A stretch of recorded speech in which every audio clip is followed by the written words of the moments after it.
It was around some 5 years ago that for the first time I come from Israel to Riga, to the cemetery, to see the grave of my mother, and I hesitated. Maybe I wouldn't find it. A lot of time passed by.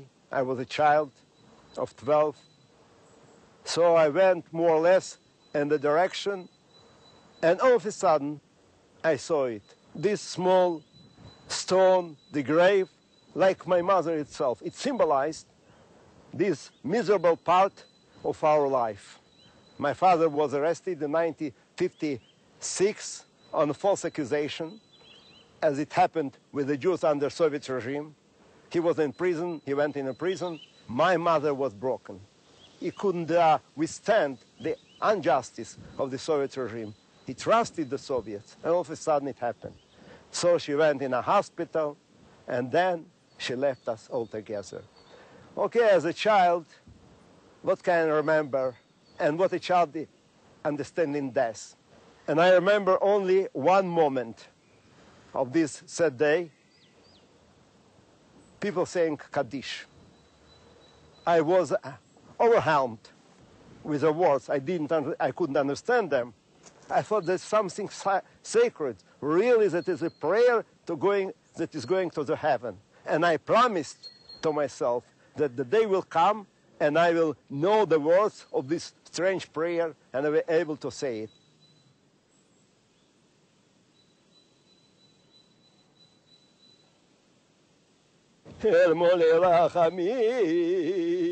שוכן במרומים, המצא מנוחה נכונה על כנפי השכינה, במעלות קדושים וטהורים כזור הרקיע מזהירים לנשמת אמי ולתי חיינתה בת נחם יוסף בת שינה רבקה שהלכה לעולמה.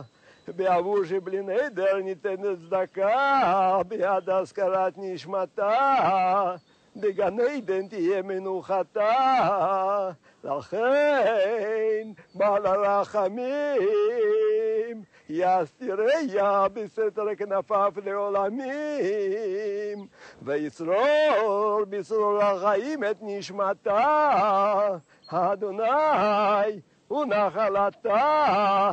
ותנוח בשלום על משכבה, ונאמר אמן.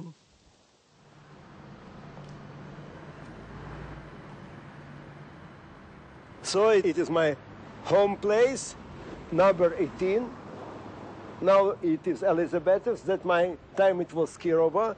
On my right hand, 3 windows over there on the 3rd floor. It's mine, of my family. That I stayed since my childhood up to the day of the arrest. And what was famous and special about this place was it was a museum of a famous Russian revolutionary, Lenin. There was a big plaque saying that Lenin, the famous head of a Communist Party, the Bolsheviks, had here a session, underground session, in 1903. A friend of mine told me, fine, one day they will remove the plaque and put another plaque that there was a family Mendelevich living and having and running an underground Jewish group there. They removed the plaque of Lenin, but still not having my plaque. And it was a good building in a good place without Jews, without any connection. So, in fact, you can imagine in one single house, one single family, not Jews around, without any concept to belong to a Jewish nation. And all my family, it was my Jewish nation. And my homeland, indeed, was not the area around, only my apartment. It was mine. All other was far away. And then in the morning, we would go over the street to the high school, which was not a Jewish one. Only some Jews there, you know. I was alone, isolated, never meeting Jews, until I discovered this underground Jewish movement, joined it, and then, only then, I understood the meaning and the pleasure to be a part of my Jewish nation.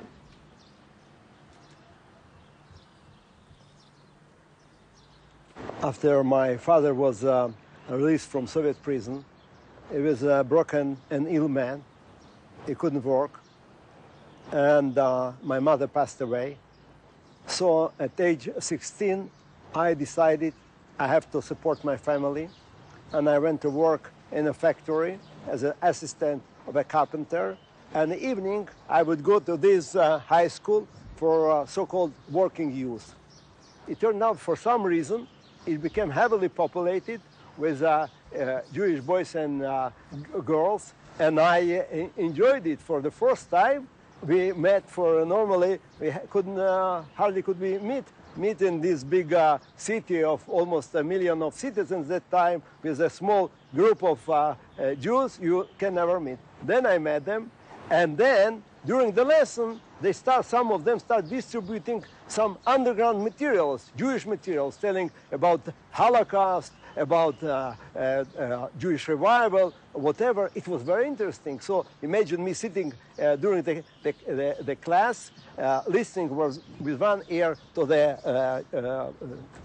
teacher, and having under the table underground verses about the Jewish nation. One day, in the classroom, a friend of mine announced, "Friends, we are not studying today." Why? For it's a Jewish New Year. I thought, what a New Year? It's October.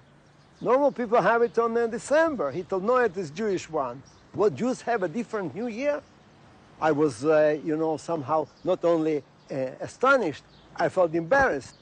It's not enough that I am Jewish, even we have don't have a common New Year as all other normal people. So what to do if you don't studying? We are going to the synagogue. Me, to go to a synagogue? I am modern man. What I have to do with this religious place? But what to do? Friends, boys and girls, went to the synagogue, and I followed them, and I thought, too bad, not enough to be born Jewish, you have even different holidays.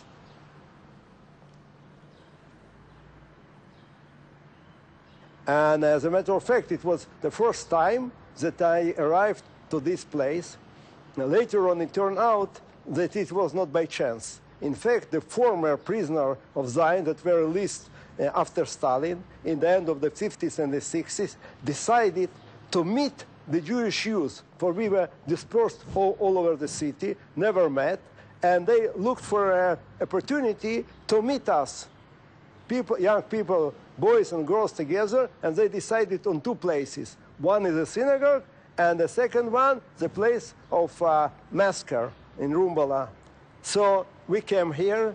I was afraid to go to the synagogue, for it was a strange place for me. I was a modern man, never thought about religion. But when I arrived here, it was almost the same. I met a lot of young people here in the street, in the yard, maybe more than 100 young people. Never I met that much, the big crowd like that. So I made friends. We laughed and enjoyed. I enjoyed to be there. And I asked friends, when they will have another holiday. So the answer was, come in 10 days. It was certainly Yom Kippur after Rosh Hashanah. But for me, it has no meaning except of the fact that we can still meet, make friends, and enjoy. And it went on from one holiday to another, from Yom Kippur to Sukkot, then Hanukkah. So it is how I got involved in the Jewish life here in Riga, and I believe it is what saved my Jewish life.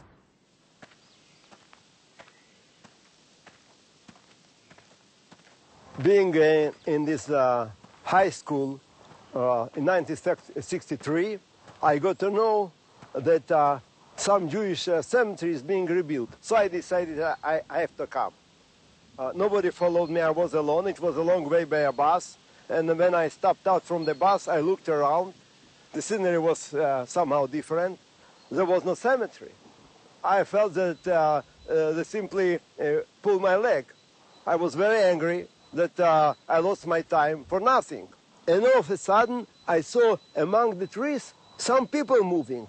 I looked at them, they looked Jewish. So I start running through the field. There was a field here around. Start running through the field, and like I heard a voice from heaven would tell me, Yosef, now it's a new page in your life. When I arrived, really there were Jews, but I couldn't still understand where's the cemetery.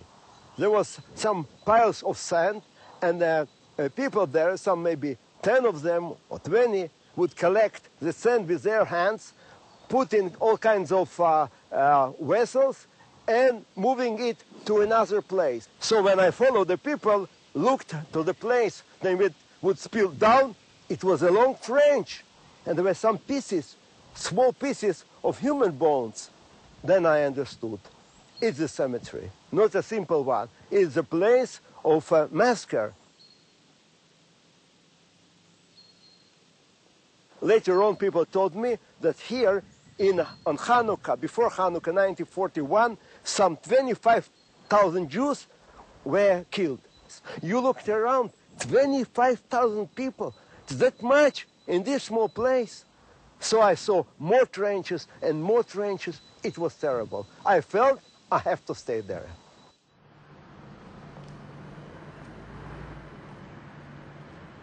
This yellow building used to be drafting bureau of Soviet Army. How I am connected to this place? It happened that in the end of the 60s, me and my family applied for permission to leave. And when I come to see the officer in the office to explain why we are repeatedly being refused, he told me, "You're a young man. What we don't understand, the moment we send you to Israel, you will be drafted to Israel army, and you'll fight against our brethren Arabs. In no way, we don't send supplements for our enemies. Israel is our enemy." And then he looked at my whatever case, and he told, "Oh, you are studying in a university, so accomplish your studies, and you will build communism. Now go away. Forget about going to Israel. You will die here, but before you will build communism." So when I was out from his office, my conclusion was obvious. I will never accomplish my studies. I will never build their communism. And I stopped going to studies and tests, whatever. But I forgot a very important detail somehow, that if you don't study in university, you should be drafted in the army, exactly as this man told me, not in Israel army, certainly in a Russian army. So only soon after that, I was summoned to this bureau, this one building.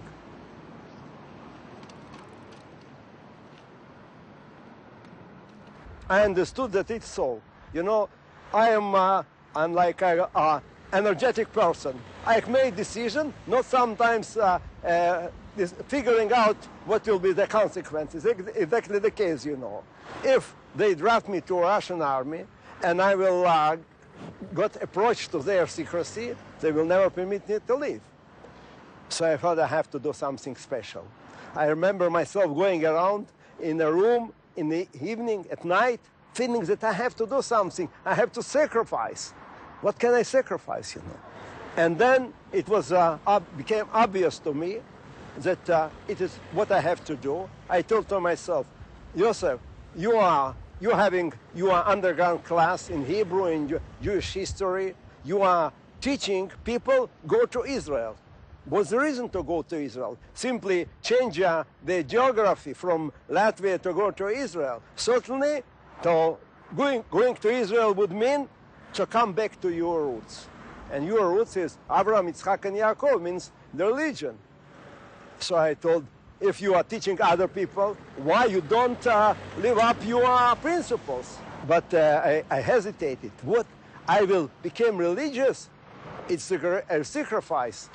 And then I come to the decision. I stood in the center of this room and promised. I told, God, if you exist, help me out from Soviet army. And if I am out from Soviet army, I promise you, I will yours. Next morning, I come to this building, and I couldn't expect what will happen. The officer was very polite, a Russian captain, maybe major, I don't remember. And he asked the first question that I was not ready that it will be the question. He opened my folio and he told, okay, you studied, you're almost finishing your studies in university. All of a sudden, you stopped your studies. I was not prepared for that. What I would say that I'm willing to go to Israel. Certainly he will send me far away to serve in the Russian army. And then I saw in his back, in his window, there was maybe in the backyard, there was a tree. And on the tree there was a small bird. I thought, okay, the God is already helping me. I told, see officer, this small bird, it is free. And then I thought to myself, what, I'm crazy to say that I am not free, you know. And I changed the approach. I thought, see, I was born, I graduated from high school, then I was admitted to university, then I accomplished my studies, I will become an engineer, I will marry, everything is set in my life before I made any decision. So I would like to start it again.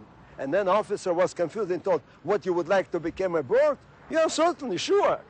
And they told, oh, yeah, you have mental problems. They have sent you to a mental institution. For certainly, they don't need a soldier that would like to become a bird.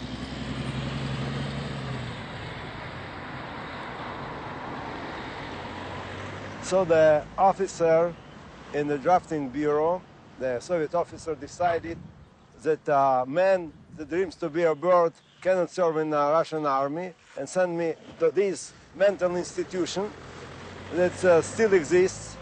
And I stayed here for a month. I wouldn't say that it was the best time in my life, for I was afraid of crazy people, you know. They behave almost normal. All the time that would dance and sing, except of me. I sat there in a corner. I was afraid of them, or they were really crazy, not me.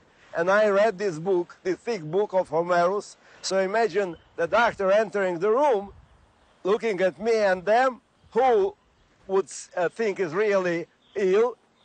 I believe it was me. And then they would ask me all kinds of different questions. I decided I will behave normally, for I don't know how an insane person would behave in a circumstance. I was normal.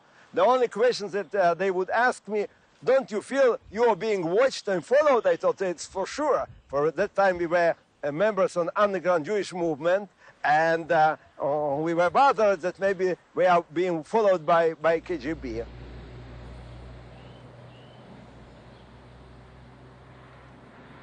After a while, after spending the months here in this building, there was a commission, and the doctors told me, you can serve in the Russian army. Too bad, you know.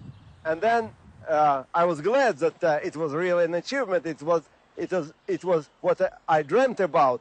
But then he told me, but you have to stay here. We shall treat you medically, and you will finally become sane. I was afraid, you know. Imagine, I thought, better to be in Russian army than to be in madhouse. I thought, no, in no way, you know. You know what? I am ready to serve in the Russian army. I am normal. I was not aware of a small detail. If a man declares that he is normal, certainly he is not. So it is how I was out, and I went from here directly to a synagogue to become Jewish.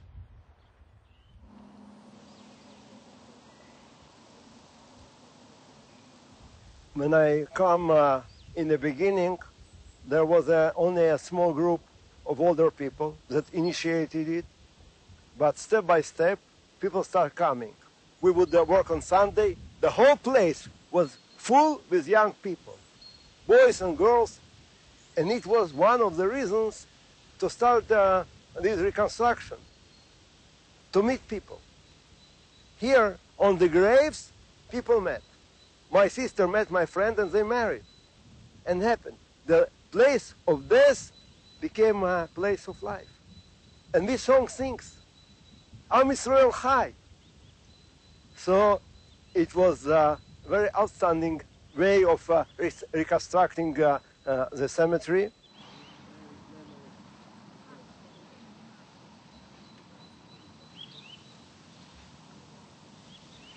And there was a certain survivor, Mrs. Michelson, that told us exactly how it happened. And she pointed, I believe it was this grave that was a children's grave. For the Nazis would take the children in the last moment from their mother and kill separately. So one grave, another, and all around much more graves. A lot of effort was invested in it to build it, but people come. And finally we got it. We had the gardener, Kalman Phrasus, that take care that it would like a real cemetery. And by chance, he got like a small tree. I don't know how it is in English. It's Russian. We call this bereza, a white tree, very specific to Russia. And he told me, plant it here. So it is my tree. That time it was smaller than me. Now it's that high. It's still growing. And I think it symbolizes our life, that on the place of death, we are able to start a new life. And many times I ask myself, why the Soviet government wouldn't invest itself in building this memorial place? And the answer was obvious. Memory. They tried to assimilate us, to make us forget that we are Jewish, and we felt different. We felt we would remember. We wouldn't forget. It was our struggle against the power to remember and to tell other people, remember, don't forget. We are Jewish.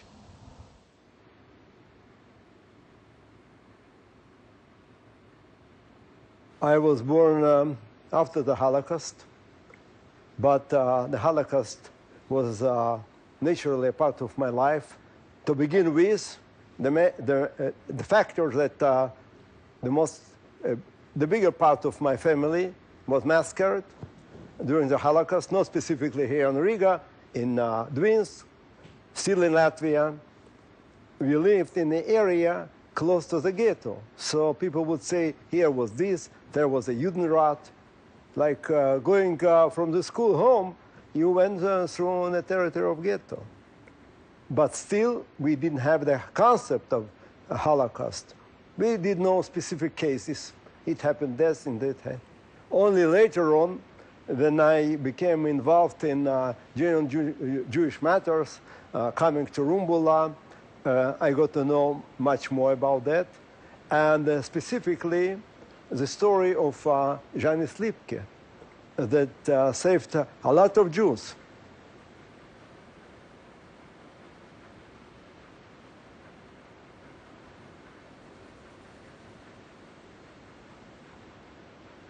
More important for me is the meeting of with this brave man that I met him around 1965 in the forest of Rumbula, for he would come to support our efforts to rebuild the Jewish cemetery.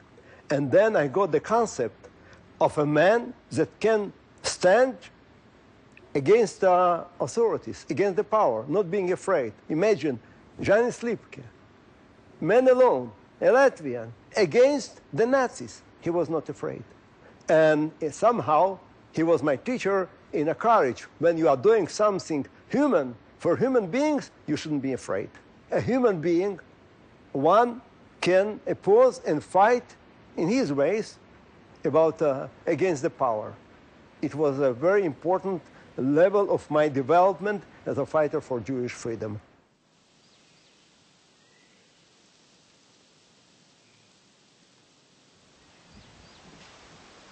In 1966, me and my young friends started an underground Jewish organization to educate our people, to know that they are Jewish, that they have their homeland, they have to go to Israel, to teach in Hebrew.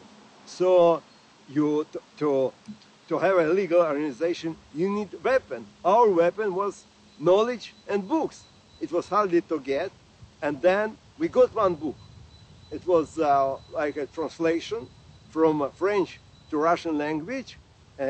Goliath is fighting against David. You know, a beautiful book about the war of independence.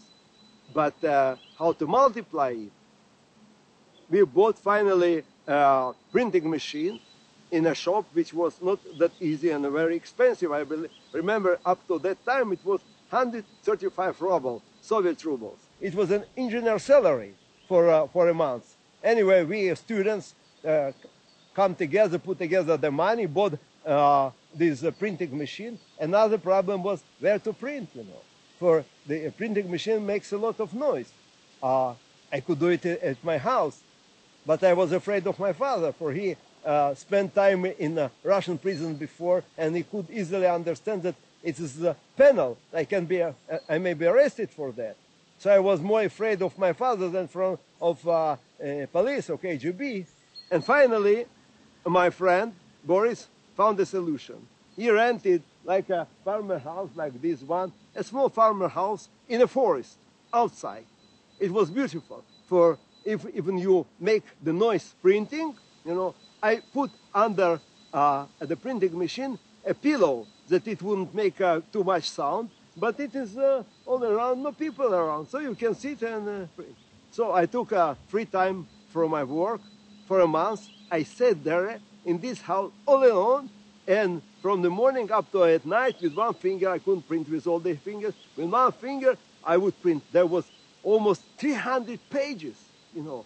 It took a whole month to print it, and in between, you know, there was no shops around. I never cared of my health, but finally I got hungry. So I went out from this farmer house, and there was a lot of berries in it. So I started collecting berries and eating. When I filled my stomach, I went back and I continued to print. So imagine me sitting there and printing with one finger 300 pages, day after day.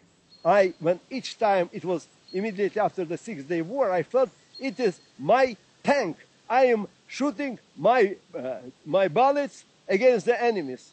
I am fighting myself. It's my war. Finally, in the end, I got the all copies. We got some 11 copies of the book. Beautiful, you know. Another problem is to whom to give it. For everybody that would see this kind of so-called book, some is that, self-made books, would be afraid, for it was obvious it is illegal. You know. I found a friend that I met in a synagogue, and later on in Rumbola. He's a good, clever boy. I decided I'll give him read the book. He accepted. So later on I come to see him and discuss and maybe involve him in more activities.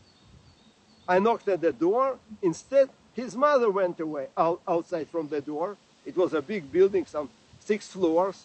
And she, having the book, threw it in my face and start yelling, "What you think? What you are doing with my son? We are loyal Soviet citizens. We are not interested in this kind of literature." And she shouted that everybody could hear, to know that everybody of neighbors has to know that they are loyal citizens. What about me? I could be as well interested. He has no interest. It's my business. So education, as you know, never is easy. And it took time, you know, to find people that may be interested.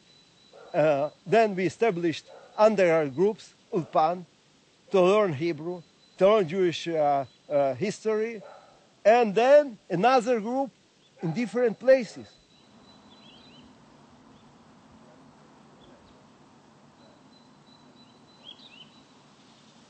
Finally, after 3 years of intensive effort, this place was rebuilt. We had already the stone over there, and for the first time in the Soviet Union, it was written in Yiddish that they are for the victims of Nazism.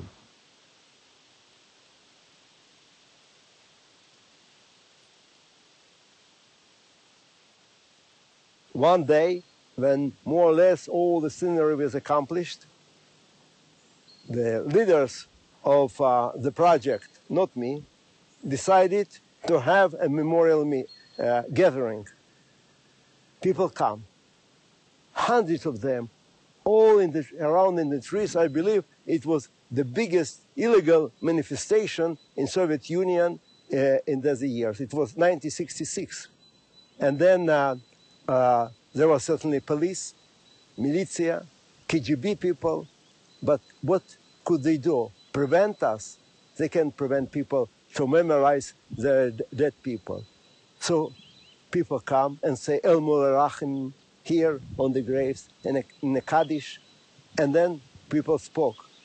And I was one of them that got permission to speak.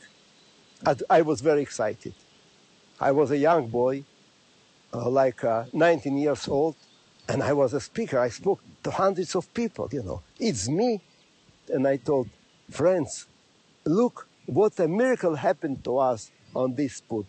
When we come, it was bare place, trenches. We come to help dead people. Now I told we understand that the dead people helped us, for they make us connected to our history, to our past, make us again alive. And then I told, listen, what the dead people are whispering us out from the graves. They say, never forget, don't stay anymore in the cursed land. You have your homeland, Israel. And I told in Hebrew, Lech Lecha, it's their order. Lech Lecha, go to your homeland.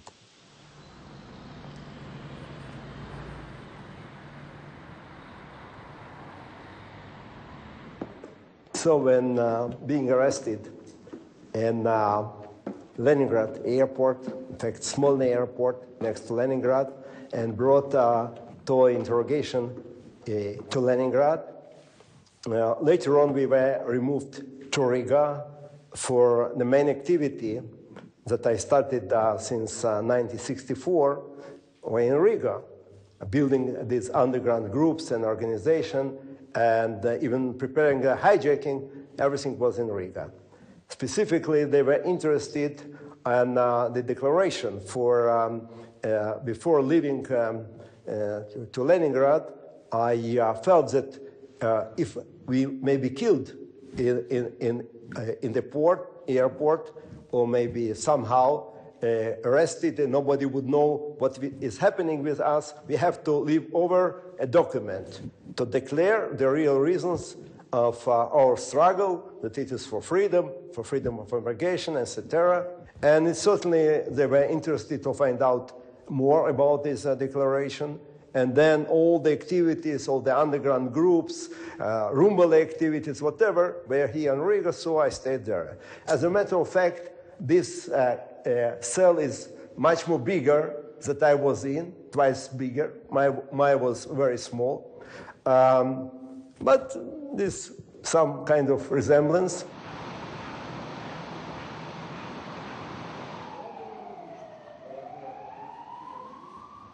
From the beginning, they tried to break my will and make me cooperate.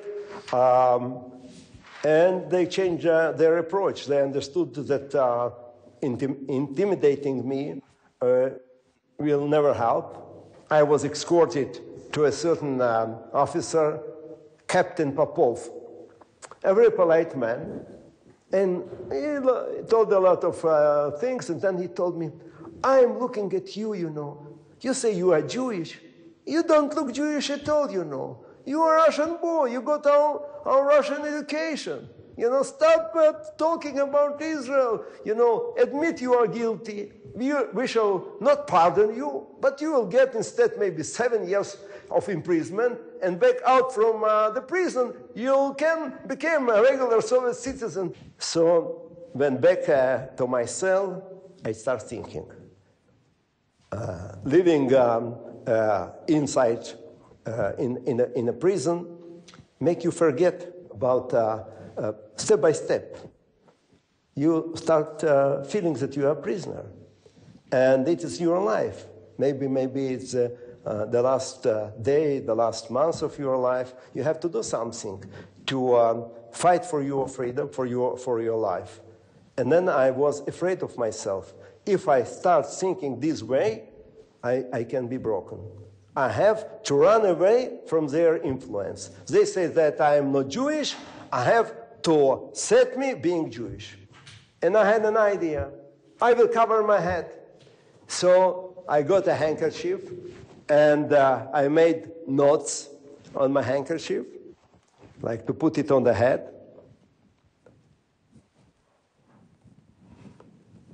And then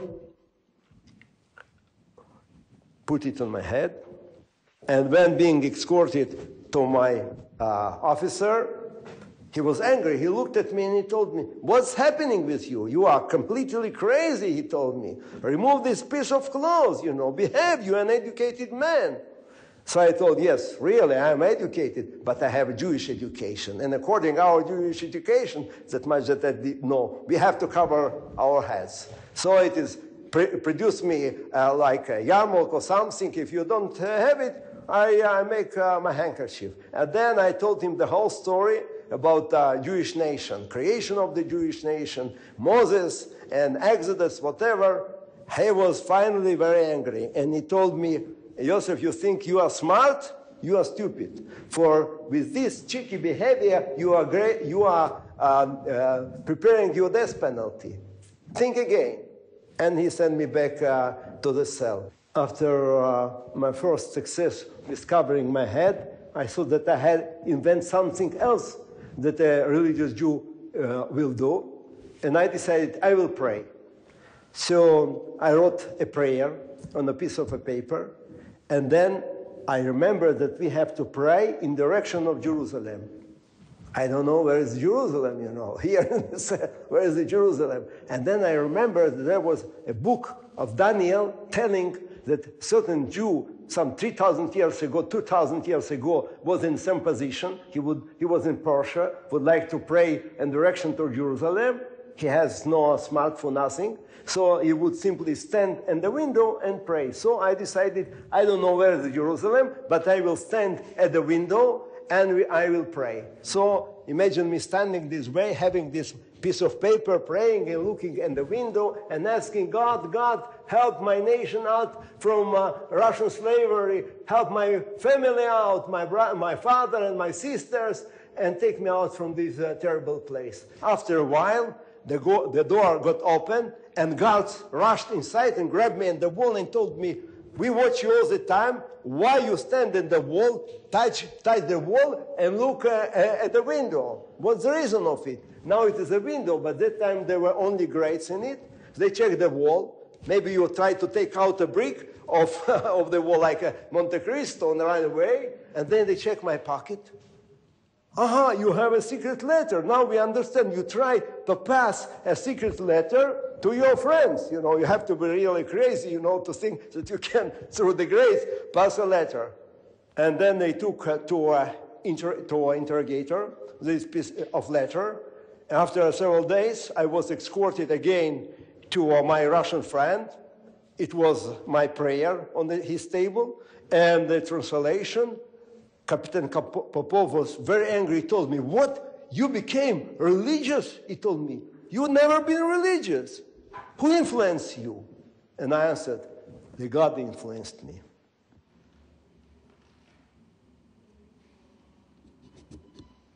So it's so-called exercise yard. But for prisoners, at least for me, it was another chance to try to contact my friends. You try to listen. Maybe it's your friend. Maybe there are two friends speaking, and you can maybe find out what's state of their mood. And then I decided I have to strengthen my friends. And I start thinking the national hymn, Atikva.